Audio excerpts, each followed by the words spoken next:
پہلی منزل کیا تھی؟ یقین والا ایمان حاصل کرو، یقین پیدا کرے ناداں، یقین سے ہاتھ آتی ہے وہ درویشی کہ جس کے سامنے جھکتی ہے فقوری۔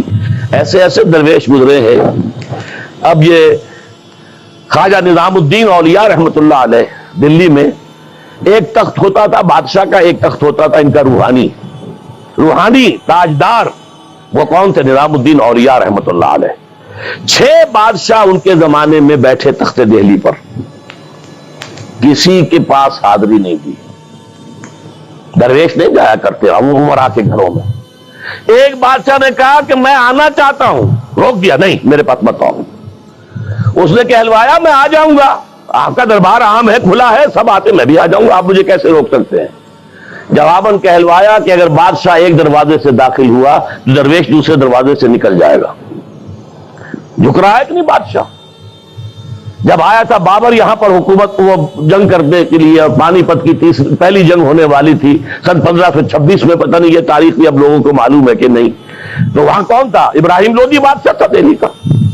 وہ آیا ہے شیخ عبد القدوس گنگوہی رحمت اللہ علیہ کے پاس کہ حضور حضرت میرے لیے دعا کیجئے، بڑا وقت سخت آ گیا ہے، بابر فوج لے کر آ گیا ہے۔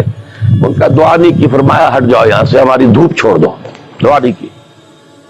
وہ آیا ہے ہاتھ جوڑ رہا ہے، دعا کی، دعا نہیں کی، اس لیے کہ ظالم حکمران تھا اور بابر نے شکست دی۔ تو یہ فقیروں کے پاس چل کے بادشاہ کیوں جا رہے ہیں؟ اس لیے کہ وہ یقین ہے دل کے اندر، یقین پیدا کرے ناداں، یقین سے ہاتھ آتی ہے وہ درویشی کے جس کے سامنے جھکتی ہے فغفوری۔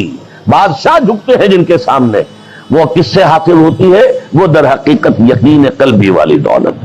دوسرا کام، اپنے عمل کے اندر، اپنے کردار میں تقوی اختیار کرو، جس کا کم سے کم درجہ یہ ہے کہ حرام سے تو اپنے آپ کو بچا لو اور فرائض کی پابندی کرو۔